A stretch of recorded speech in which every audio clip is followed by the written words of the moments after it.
মোটা তাজা, একেবারে মাশাআল্লাহ মানে অনেক বড় সুন্দর।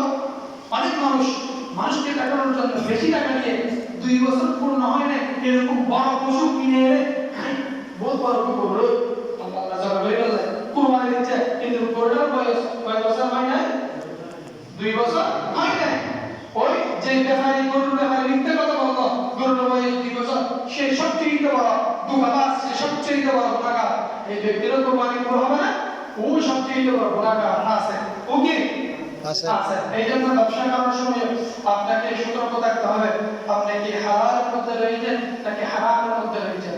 আমি আপনার মধ্যে যিনি ফার্নিচার অনেক তোমার আছে, কাপড় অনেক তোমার আছে, যাই হোক ফার্নিচার অনেক একটা না কি খোলার কথা বলছে মাস, কিন্তু ও সম্পূর্ণ সেও কাজ করে নাই। ছিল মাস যেটা ধরছে এটা ধরে চাটি করে বলছে ছিল মাস, ওইটা তো বাবা ওটা কি ধোঁকাবাজ, ওইটা কি হালাল কোনো ব্যবসা নয়। এই জন্য আমাদের সর্বদা যেটা আমরা গ্রহণ করবো সেটা হালাল কিনা, যেটা আমি পরিধান করি ওইটা আল্লাহ এবং রাসূলের শরীয়ত সম্মত কিনা, বৈধ কিনা, ওটা আমাদেরকে আগে কি করতে হবে, জাস্টিফাই করতে হবে।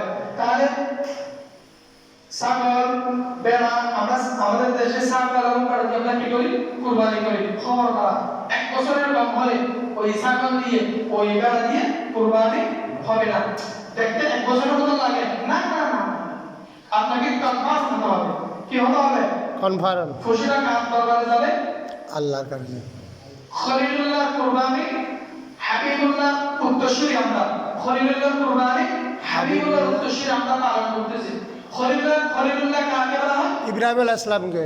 মিল্লাত আবিকুম ইব্রাহিম, যে ইব্রাহিম আলাইহিস সালাম সর্বদা আল্লাহ তাআলা যেটাই বলেছেন সেটাই করেছেন, আল্লাহ যেটাই চেয়েছেন সেটাই দিয়েছেন, আল্লাহ যেরকম বলেছেন সেরকমই করেছেন। আল্লাহর হুকুমের বাইরে এক যারা পরিমাণ হায়াত নষ্ট করেন নাই। আল্লাহ তাআলা খুশি হয়ে বান্দার নাম দিয়ে দিলেন খলিলুল্লাহ। সুবহানাল্লাহ। আল্লাহ খুশি হয়ে নাম দিয়ে দিলেন খলিলুল্লাহ। বৃদ্ধ বয়সে সন্তান হয়েছে, আল্লাহ স্বপ্ন দেখালেন, হে আমার হাবিব আপনার সন্তানকে আল্লাহর রাস্তায় আমার রাস্তায় কুরবানি দেন। আল্লাহ স্বপ্ন দেখাইলেন, একবার দেখাইলেন, দুবার দেখাইলেন, তিনবার দেখাইলেন। স্বপ্ন নবীদের স্বপ্ন ওহী, নবীদের স্বপ্ন কি ওহী। সঙ্গে সঙ্গে আদবের কথা বলে গেলেন, সঙ্গে সঙ্গে সন্তানকে জানালেন। ঘটনার সামনে আলোচনা হবে ইনশাআল্লাহ, ঈদের দিনে আলোচনা হবে ইনশাআল্লাহ এই বিষয়টা নিয়ে। সন্তান, আমি সন্তানকে গেছিলাম আল্লাহর রাস্তায় আপনাকে কুরবানি দিচ্ছি। আদবের সাথে, মহব্বতের সাথে, সম্মানের সাথে সন্তান বাবাকে বলল, সন্তানও আদব ইহতিরামের সাথে বাবাকে বলল, ইনশাআল্লাহ বাবা আপনি যেভাবে স্বপ্ন দিয়েছেন সেভাবে আপনার স্বপ্নকে আপনি বাস্তবায়ন করুন। আপনি আমাকে ধৈর্যশীল সহনশীলতার জন্য প্রবর্ত করবেন। উচ্চ আওয়াজ দিয়ে বলেন সুবহানাল্লাহ। এই মাসলা থেকে বোঝা যায় সন্তানের সাথে যখন বাবা কথা বলবে আদবের সাথে, মহব্বতের সাথে, সম্মানের সাথে, ভালোবাসার সাথে, আপনার সাথে সুসম্পর্ক যেভাবে বজায় রাখে সেভাবেই কথা বলতে হবে। বাবা সন্তানকে উগ্র মেজাজ নিয়ে, অভদ্র শব্দ নিয়ে, গালিগালাজের শব্দ নিয়ে, নোংরা শব্দ নিয়ে, বিচ্ছিরি শব্দ ব্যবহারের মাধ্যমে কোনো বাবা সন্তানকে ব্যবহার করতে পারবে না। এখন আমাদের সমাজে কিছু বাবা বলেন, আর কে দেন গালি দিবেন, আগে গালি না, আপনি সন্তানকে গালি দিতে পারবেন না। আমার রাসূল সাল্লাল্লাহু আলাইহি সাল্লাম 63 বছর হায়াতের জিন্দেগির মধ্যে কখনো কোনো মানুষের গায়ে, কখনো কোনো মানুষের গায়ে একটা থাপ্পড় পর্যন্ত দেন নাই। সুবহানাল্লাহ। আপনি সেই রাসূলের উম্মত, আপনি কি সেই রাসূলের উম্মত? জীবনে কখনো কাউকে একটা বলা কথা বলে নাই আমার রাসূল। সুবহানাল্লাহ। আপনি সেই রাসূলের উম্মত হয়ে আপনার সবচেয়ে টুকরা সন্তানকে, সবচেয়ে আদরের কন্যা সন্তানকে আপনি কিভাবে গালিগালাজ দিয়ে, অসভ্য অশালীন ভাষায় নোংরা কথা বলে আপনি তাদেরকে আহ্বান করবেন। এই জন্য তো বাবা যেমন সন্তান দেবেন, বাবা যখন গালিগালাজ দিয়ে সন্তানকে কথা বলে, সন্তানও নোংরা ভাষায় গালিগালাজের ভাষায় বাবাকে কথা উত্তর দেয়। তখন বলতে আমার পোয়া বিয়াল, আমার পোয়া ভালো না, না না না, অথবা উত্তর আমি বলো কিনা। ঠিক, গাছ ভালো হলে ফল ভালো হবে, গাছ ভালো হলে কি হবে, ফল ভালো হবে, ফল ভালো হবে। গাছ যদি খারাপ হয় ফল খারাপ হবে, সেটা হচ্ছে শরীয়তের ফয়সালা। তাহলে আজকে থেকে আমি সন্তানের বাবা, আপনিও সন্তানের বাবা, সন্তানের সাথে কথা বলবো বিনয়ের সাথে, মহব্বতের সাথে, আদবের সাথে, সুন্নাত আল্লাহ রাসূল যেভাবে খুশি হয় সেভাবে, গালিগালাজের ভাষায়, নোংরা ভাষায়, অভদ্র ভাষায়, বিচ্ছির ভাষায় আমি এবং আপনার সকলেই কখনো সন্তানের সাথে কথা বলবো না। আপনার বয়স হচ্ছে 60 বছর, 70 বছর, আমার বয়স হচ্ছে 30 বছর, 20 বছর, 25 বছর। আপনার অভিজ্ঞতা আমার অভিজ্ঞতা, আপনার জ্ঞান আমার জ্ঞান, আপনার সামর্থ্য আমার সামর্থ্য, আপনার বুঝ আমার বুঝ একই হবে না?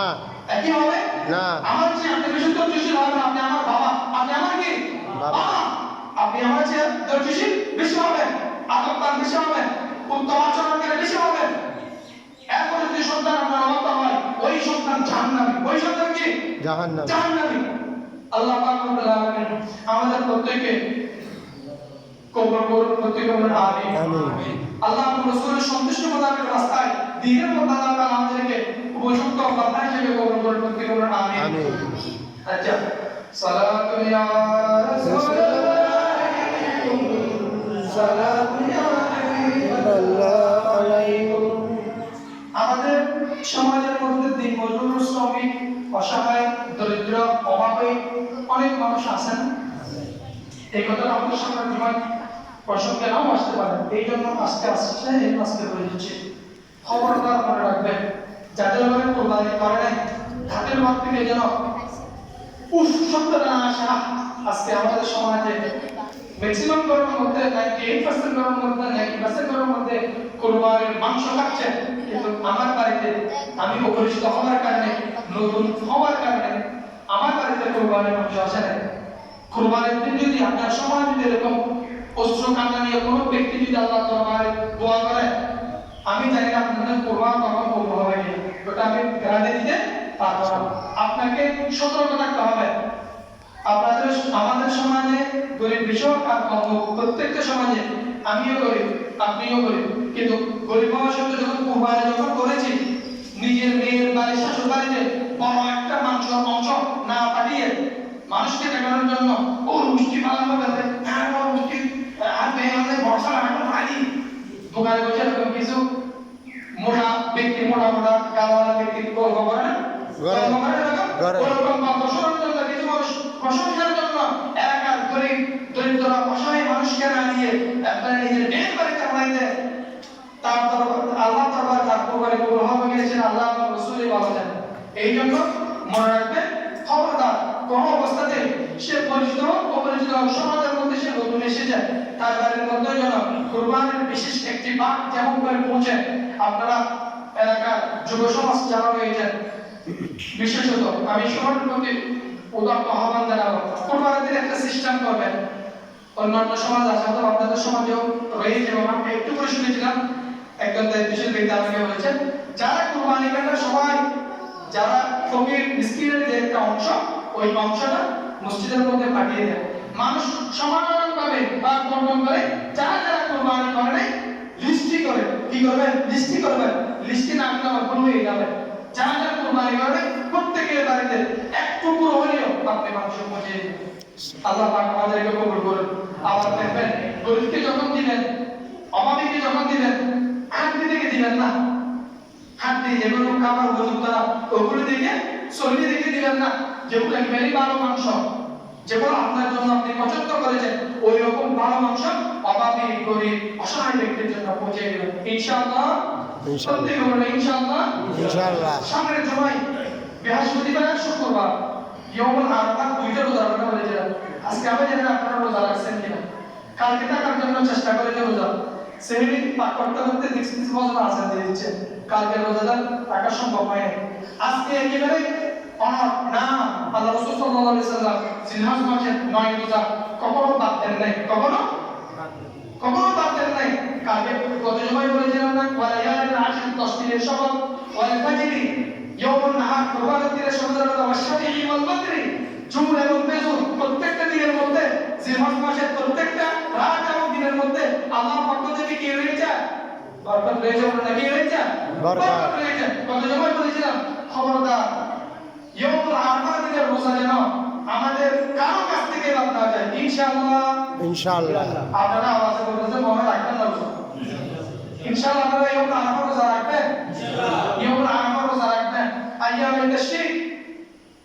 তাশরিক হুজুর সেটা মনে না থাকলেও আমরা যারা কুরবানি দেব কুরবানি না দিই ফরজ নামাজের সালাম ফিরানোর সাথে সাথে কিসের সাথে সাথে সালাম ফিরানোর সাথে ফজরের নামাজের পর সালাম ফিরানোর সাথে সাথে আবার মুখ দিয়ে সবাই আওয়াজ দিয়ে বলুন আল্লাহু আকবার আল্লাহু আকবার লা ইলাহা ইল্লাল্লাহ আল্লাহু আকবার আল্লাহু আকবার লিল্লাহিল হামদ। তাড়াতাড়ি আসর পর্যন্ত বিরতিহীনভাবে চলবে ইনশাআল্লাহ ইনশাআল্লাহ ইনশাআল্লাহ ইনশাআল্লাহ। ইয়াউমুল আরাফা রোজা আমাদের কাছ থেকে বাদ যাবে না। আমাদের ঘরে মা বোন যারা রয়েছেন তাদেরকেও এই তাকবীরটা তেলাওয়াত করতে হবে। আপনি ফরজ নামাজ একা পড়েছেন, ভুলে গিয়েছেন, তাকবীর পড়েন না, যখনই আপনার স্মরণে আসবে অবশ্যই আপনাকে এই ওয়াজিবটা আদায় করতে হবে। এটা কি করতে হবে? আদায় করতে হবে। আমরা আইয়ামে তাশরিক কিভাবে আদায় করব? আমরা তো কোরবানিতে কোরবানি করতে পারলেই নামাজ শেষ। নামাজ কি শেষ? আর কি লাগে আমাদের? আল্লাহ আমাদের সহিহ বুঝতে করুন। আমরা যেন বেনামাজদের খাতারে না যাই। আমরা যেমন বেনামাজদের খাতারে না যাই। পাঁচ ওয়াক্ত নামাজ আলাদাভাবে আমাদের জন্য মুমিনদের জন্য ফরজ। কার জন্য? মুমিনদের জন্য ফরজ। আপনি যদি পাঁচ ওয়াক্ত নামাজই না করেন আইয়ামে তাশরিক আপনার থেকে কখনো আদায় হবে না। আমাদের মাহফিলগুলোকেও জানিয়ে দিবেন এই জিকিরটা, আইয়ামে তাশরিক জিকিরটা বেশি বেশি করে পাঠ করার জন্য। গীবত থেকে বেঁচে, ফরমালিন থেকে বেঁচে, অন্যের সমালোচনা না করে বেশি বেশি করে তারা যেন এই দোয়াটি পাঠ করতে থাকে। আল্লাহ তাআলা আমাদের প্রত্যেককে উত্তম নেক আমল করার তৌফিক দান করুন। প্রত্যেককে বলুন আমিন। তাহলে কুরবানি চারটি কারণে কুরবানি কবুল হয় না। এক নাম্বার নিয়তের কারণে, দুই নাম্বার কি বলেছিলাম? হারাম উপার্জনের কারণে, তিন নাম্বার কি বলেছিলাম? এক নাম্বার নিয়তের কারণে, দুই নাম্বার হারাম উপার্জনের কারণে, তৃতীয় নাম্বার কি বলেছিলাম? এখন বলেছে, আমিও ভুলে গেছি, আপনারাও ভুলে গেছেন। প্রত্যেকে একটু দরুদ শরীফ পড়ি। সালাতু ইয়া রাসূলুল্লাহ সালাম ইয়া হাবিবাল্লাহ আলাইকুম। তৃতীয় নাম্বার বলেছিলাম যখন আপনার জান থেকে কবর চলে যাবে তখন দরুদ শরীফ পাঠ করবেন। কি পাঠ করবেন? দরুদ শরীফ। শয়তান এসে সামনে পর্দা দিবে, এই জন্য আমরা বলে যাই। যাই হোক, তৃতীয় নম্বর শরীয়ত মোতাবেক জবাহ করতে হবে। কি মোতাবেক? শরীয়ত মোতাবেক জবাহ করতে হবে। চতুর্থ নম্বর বয়সের চাইতে কম পশু কুরবানি হবে না। বয়সের চাইতে কম পশু কুরবানি হবে না। আমাদের সমাজে কিছু মানুষ রয়ে যায়, সম্পদ রয়ে যায়। আপনার ঘরে সন্তান আছে সাতজনের টাকা ইনকাম করে, সাতজনের মধ্যে নেশার পরিমাণ সম্পদ রয়ে যায়। সাতজন সন্তানকে, সাতজন পুত্রবধূ যদি থাকে, সবাইকে সবার নামে কুরবানি দিতে হবে। সবার নামে কি দিতে হবে? কুরবানি দিতে হবে। আপনার বাপ সন্তান 5 জন রয়েছে, আমাদের স্ত্রীরা রয়েছে না 5 জন না? কয়জন হলো? 10 জন। আমরা যখন ফিতরা খাই না, কি খাই না? ফিতরা খাই না, এবং নেশার পরিমাণ সম্পদের মালিক, তাহলে কুরবানি 7 জনের নামে দিতে হবে? আওয়াজ দেবেন, 7 জনের নামে দিতে হবে না। কুরবানি কয়জনের নামে দিতে হবে? 10 জনের নামে। আচ্ছা, আপনি যে বিয়ে করেছেন, বউকে 5 লাখ টাকা, 10 লাখ টাকা, 15 লাখ টাকা কামিয়ে দিয়েছেন, কামিয়ে ছাড়া কারো বিয়ে আছে কি? কামিয়ে টাকা পরিশোধ করছেন, এরকম সচল বলতে 2 জন পাওয়াও নাই। মুশকিল না? 2 জনও না? আল্লাহ পাক আমাদের, আমিও দিতে পারি না, তৌফিক দিন ইনশাআল্লাহ পরিশোধ করে দেওয়ার সাথে। আপনার বউ যদি 10 লক্ষ টাকা কামিয়ে দিয়েছেন, ওই টাকার হকদার, ওই টাকার পাওনাদার কে? আপনার বউ না? এখন বলুন তো, আপনার বউ যদি টাকার মালিক হয়, নেশা পরিমাণ সম্পদের মালিক হয়, কুরবানি দিতে হবে না? দিতে হবে। এখন আমাদের সমাজে কি আছে? ও আপো গরু এটার ভাই তো 6 জন আছে, আমরা কি কুরবানি দেব বলবো না? না আপু, আমরা কুরবানি লাগবে, আমরা কুরবানি দেব কুরবানি হবে না। ফাতেমা মাসালা আপনারা বাড়ি থেকে আবিষ্কার করলে সেটা কি কুরবানি হবে না? এটা মাংস খাওয়া হবে। সেটা কি খাওয়া হবে? মাংস খাওয়া হবে। এটা কুরবানি কার কুরবানি হয়ে গেল? আপনার পুত্রবধূ করেন না, কার মা? আপনার পুত্রবধূ। আর কিছু মানুষ রয়েছে। আচ্ছা, জানি এরকম ধরা আমাদের কম হয়ে যাবে। ইনশাআল্লাহ সামনে করব। আল্লাহ আমাদের বোঝার মতন, আমল করার মতন তৌফিক দান করুন। ফালাস্তামু সালামে